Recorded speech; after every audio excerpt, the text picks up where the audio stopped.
Well, first of all, thanks everybody in this room for coming out. Really appreciate you guys covering our team over the last 4 months. It doesn't go unnoticed. Your all's hard work as well. Think you guys are doing a terrific job telling like real truths and real stories about our program, so I appreciate that. Love the fans out here today. I mean, Big Blue Nation definitely showed up, especially with half a stadium, with weather glooming, an 11 a.m. kick. So I appreciate our fans, our support as well. Love seeing the band out there. I mean, I got emotional running out of that tunnel, and I know it wasn't a real game, but when I ran on the field, I definitely, man, I felt it. It was like a lot, like a wave running over me, and very, very just cool, man. Really, really cool. So, yeah, but the game's a game. You know, it's not real football, but I think we got a lot of really good work.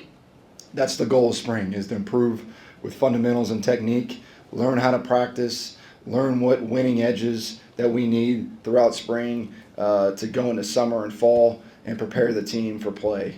And we came out of the scrimmage clean. There was no injuries, which to me, that's the biggest win of the day. I could care less about the score.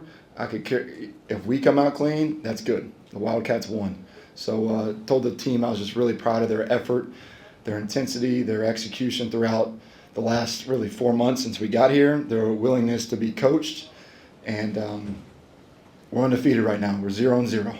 So, there's a lot of happy faces in there, and now it's all about recovery, getting everybody throughout summer to get bigger, faster, stronger, get guys to fall and fall camp, and making sure I do a really good job of setting our guys up for success come fall. So, I told Jay and Joe, be simple. So you never know. I'm not saying anybody. You don't know who's in the stands. You really don't. And we're close to a lot of people, and that's just a fact. So we huddled a lot. We hit our signals. We didn't do any special teams because, I mean, shoot, you can go on YouTube and look up spring football games throughout the country and watch what spring ball looks like in other schools. There's not a lot of broadcasted game nationally because all you do as a coach, you get the TV copy, you splice it, and you study it. So that's one reason why it was not a national televised game. So we wanted to keep it really simple. The playbook was very minimal on offense and defense, and I was just looking really to come out clean, watch the guys play hard, tackle and block. And so there's definitely good moments on either side of the ball. Got to play cleaner in spots, but that's why we practice, and that's why we have this game. So I'll open up the questions. Well, what was the emotion? You said you got emotional coming out of the tunnel. What were you feeling there? I just like, it was just a wave, and I wasn't expecting that.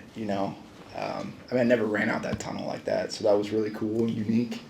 And just when the fight song plays, it literally just like it got me emotional, and it was just a really cool moment for me. Which position group was you most impressed with today? I have to see the tape. My angle is not really the greatest angle to evaluate everybody. But I was really impressed. I felt like our edges played well and created havoc on the quarterback, and that's good to see. You definitely want to see sacks, TFLs on defense. Obviously not on offense, but it's tag on the quarterback. So I don't know how many of those Kenny would have got out of, or Ja'Kai or Brennan. So, but I thought the edges played well. The D-line played well in spots. But yeah, I'll have to watch the tape. Will, is the Martell's Carter experiment, is that sustainable? Does he stay at running back, or what do you see for him? Yeah, I mean, like I told him, I'm very proud of him just for making a change. That's hard on a young man who is playing safety, and because you don't know what the future really holds. I'll tell you about this. Martell's Carter is about Kentucky. He's about the team. And what I saw every day from him was improvement. I mean, you all saw out there, he's got natural running back ability. He does. He catches the ball well. He's got good vision. So, I mean, I'm excited about the future of him at back, and we'll continue to press this summer and fall and get him in a spot to be productive for us this fall. Well, you talked about Kenny's footwork and ability to escape some pressure. At times we saw that a little bit today. Has that been a pleasant surprise? Yeah, and I think he's always working on his drop mechanics. Just working through three-step drop timing with a hitch, pushing up in the pocket. Sometimes even I dealt with it some. I mean, I was a lot shorter than Kenny, but when you're trying to get vision, a lot of times guys like to get outside of the pocket. I mean, Bo Nix did it. So we've worked a ton with Kenny on working through three-step drop mechanics, five-step drop mechanics from the gun, and really pushing and resetting the cup of the pocket. So I think he's working on that still, but I think just getting out there today for him was big. You know, like the crowd, the clock. I think he operates really well. There's some throws I thought from my vantage point, like shaping it over a linebacker and pushing it down the field in spots, but I will never get mad at completions ever. You know, it's about efficiency of offensive football, creating first downs and staying on the field. So as long as we can do that and avoid negative plays, I think we can, definitely do some stuff offensively. Seems Will, like we you saw. guys, you guys looked like you ran some stuff for Kenny Darby today, and he was very involved, made a few good catches in the one-on-ones early. How important is it to show these people you're trying to bring into the program in the future, you can come in and make an impact early if you're just willing to put in the effort or show the skill, and it seems like you guys have shown it early with him. Yeah, if you're good enough, you're old enough, you know. So if you can come in and be physically strong enough to play in the SEC and play against other good competition throughout the country, and you've shown the ability to learn what to do, this isn't high school ball, daddy ball. Like, we're putting the best dudes out there. If you can ball, you can ball. So Kenny is really talented, really talented. He catches the ball away from his body. He's a natural ball carrier. He's got some freakish abilities that I'm really excited about. Seems like we saw a lot of that really Rodriguez connection there with Kenny. Can you just talk about what you've seen from them in this offseason and what do you expect from them going into this season? Yeah, I mean, Willie I've said it in here before, the guy's an NFL player. There's no doubt about it. He's got the size, he's got the speed. I think he's really worked just on his ability to catch the football, consistently. And he's a guy that looks like he's been in this system now for a long time. He learns the system really well. He can play inline off the ball. He can flex out. He can be a number one receiver out on the perimeter. He can match up against backers and safeties on the inside. So, said it in before, if we don't find a way to get him the ball, then we're screwed up. He's a really, really good player. Well, I don't think DJ Miller was on that list you gave us Thursday. It didn't seem like he played much or anything. Was that another precaution? Yeah, he had a little hamstring, really like midweek. So I was like, all right, try to get him through 7-on-7, some 1-on-1, see how he's feeling. So there's no reason to push. He's put really good tape out there the past 4 or 5 weeks. So again, it goes back to getting these guys to the fall is really, really important for us. So RUB were down 3 or 4 of your top Yeah, receivers. I mean, Nick Anderson wasn't out there. DJ Shane was in a black jersey with a upper body deal that he played through, and he's done a really good job. But it allows those young guys to go out there and play. So, it was definitely precautionary. How much were you able to use today as just like a trial run for how you want to run game days and things like that? Well, the pregame is not our game day operation. We'll have a completely different model come fall that we'll practice probably 2 times before we actually take the field. The pregame today was more like a spring ball, and we do that mama drill. I thought it was just a good way to compete going into the locker room and get some fan engagement as well. So the pregame will be adjusted. I'm thinking about too, I don't know, Slack, she probably didn't know that if she's in here, but I don't know. I mean, I want to get dressed in our locker room over there, before the game. Come off the field after we kick our field goal, run all the way up into the craft center, have their space in there, and then have a nice long, nobody knows this, I thought about this before the game. Have a nice long catwalk, through the crowd, then come in the tunnel and run out, be able to dab up some fans, some young kids, and engage the fans and our players that way. So that's on my mind. So I'm going to ask for that. And but yeah, it was good just to get out there and be in Kroger Field. I mean, the wind really swirls in there, and I know the rain was coming too, but it's good for our kickers, our punters, pass catchers. So it's a great stadium, great turf, and great fans. Seems like you guys got a little 2-minute drill there, action at the end of the first half. What do you see from Kenny in that, and kind of what's your mindset going into those 2-minute drills? Yeah, well, we wanted to do an end of half 2-minute where we actually played the actual clock rules in football, and then we were going to do it in the fourth quarter as well. But he had the first drive or the second drive. Second drive, yeah, good operation. Went down and I believe we kicked the field goal on that one, which was good. Am I right on that? Yeah. Okay. Thanks, John. I knew you would know. Right. But yeah, I mean, I think 2-minute operation is all about getting the first completion and really the first down. If you can get in rhythm, put pressure on the defense, that really helps. And you don't overcomplicate a 2-minute drill. You really run like your core DNA plays that our guys can do in their sleep. So obviously you got to know the clock rules and be dialed in on that, which we do 2-minute drills about every single day of practice. So that was definitely good work. You talked about keeping it simple for the most part. We saw a little bit of flair at the end there with the Shane Carr touchdown pass to Kenny Darby. Was that something you like to see, or is that something that makes you happy? I mean, you can't score if you don't try, So that was a good play. It was a fun play. I think, Joe had put that on tape before. So some of the stuff that we put out there, it's already out there. So we weren't really trying to hide those types of, plays. But tricks to me they're another play in your playbook. We don't really make it like such a big deal that it gets guys on edge. Like you just rep it and you start it in spring and winter and just keep getting reps at it. So when you call in the game, guys can go execute. Will, kind of given all the moving parts, new system, new personnel, transfers, everything, how pleased are you with where the offense is right now, going into the summer and the fall camp up ahead? Yeah, I mean, we're not near where we need to be to play consistent winning football, but offense is like art, it takes some time to groove and get guys going. I think I've told you guys know we have a blue and a white squad, so having a true, here's our offensive line, here's our ones, it didn't happen this spring, but that's on purpose. That's how you develop a roster. You give everybody the opportunity to come into practice and not worry about where they are on the depth chart. So what are we going to do this summer? Really continue to build repetitions at our core fundamental and base plays, base packages.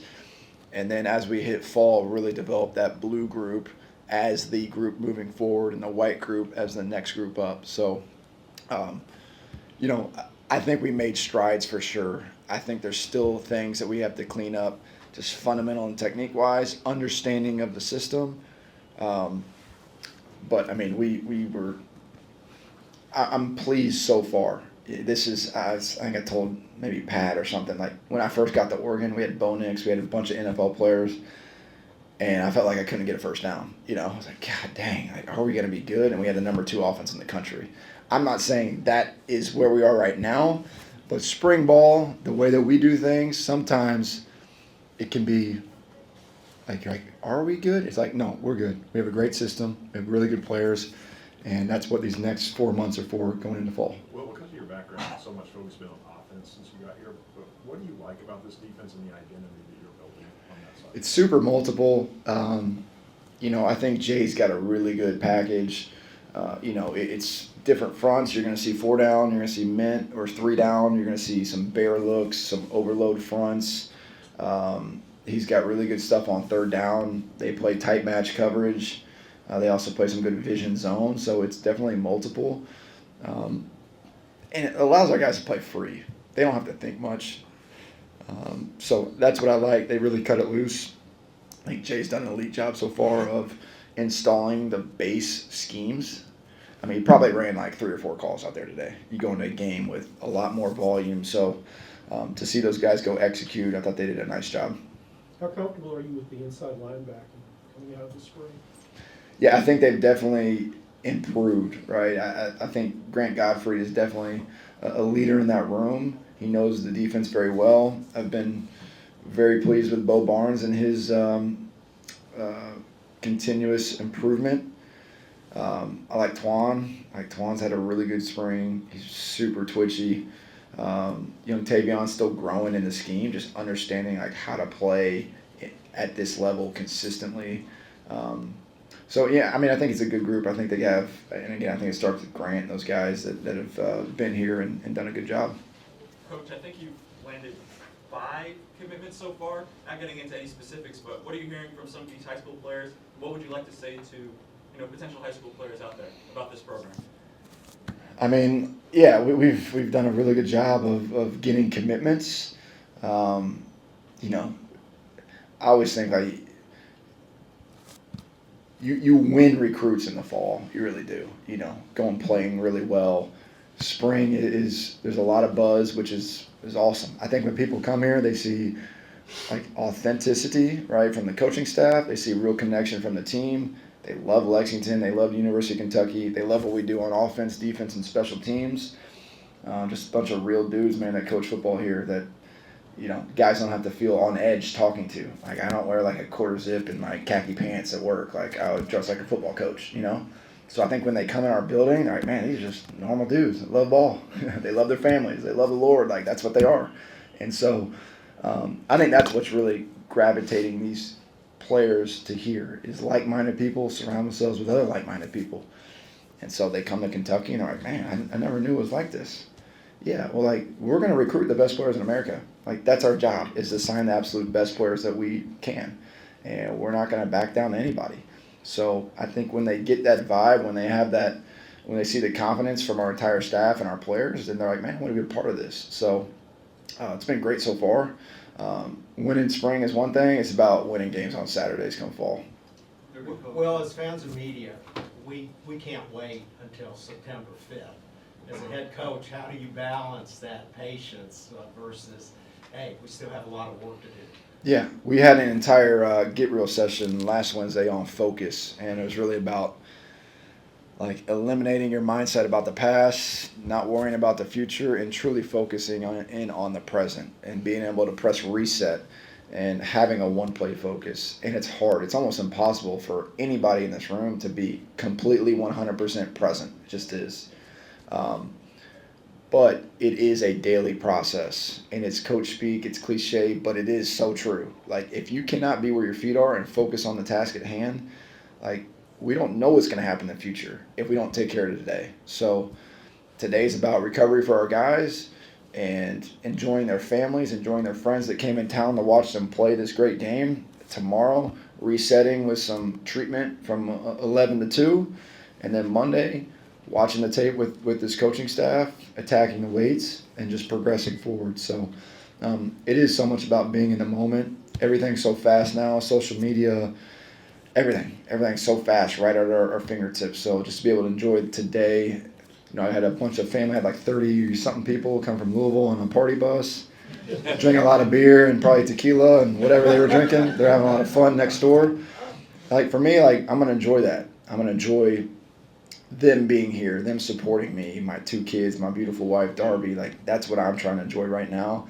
And September 5th will be here, and when it's here, we'll be ready. Couple more, Eric. Go to Eric. Different coaches, I mean, as many coaches there are, there's probably different things they look for and places they want to station themselves during the spring game. What are you doing during the spring game? What are you hoping to influence on the field and see from where you are? Well, I'm on the headset talking to both sides of the ball. You know, I was listening to Joe call it, which, you know, we have a lot of move the field, call it situations every practice to where it's non-scripted. You're basically just calling it like a game.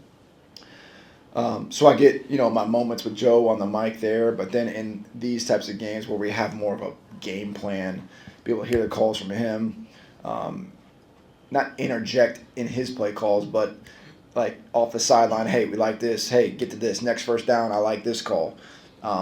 To give him just some thoughts, you know. By the time we get to real games, like, we're going to be so dialed that we know the next call.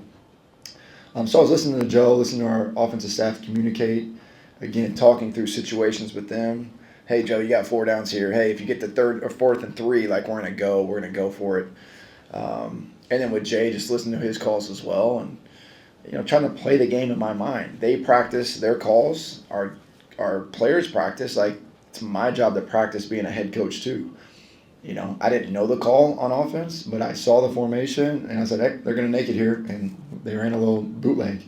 So being able to kind of go through that in my mind and give Jay any tips that I need to, that's good for us to hear. You know, we have to have elite communication on game days, do not worry about the officials. Don't worry about anything. Just call the next play, the next play, the next play. Because if they're worried about some BS that doesn't matter, and if a call, whatever, all that's going to do is distract them from being their best on the next play. So it's my job to continue to preach that and demand that from our coordinators. And then I just like that view. I mean, I love the officials. They did a great job today. But if anybody gets near Kenny Minchie and Willie Rodriguez, I'm gonna blow that damn whistle. You know what I'm saying? So I had this very tight. Ron, last one. Well, I'm just curious from what you saw this spring, what do you think about where the pass rush is and maybe how good you got to be in that area? Yeah, I mean, like I said earlier, I thought the edges played well. I thought they affected the passers today pretty well. And I mean, I think Tavion wasn't out there, but Mike Keese he's a really good player. He's an NFL player. I think C.J. Work showed some stuff. And again, like, just watch what Jay did before. Like, we got some really good stuff, some really good packages that I think are gonna definitely disrupt offenses. I know it did, the offense this spring until we kind of figured out some stuff. So I'm excited about what he's doing on defense and excited what T-Dub's doing with those edge rushers and Anwar as well. So looking forward to the next couple months. Okay, folks, thank you very much.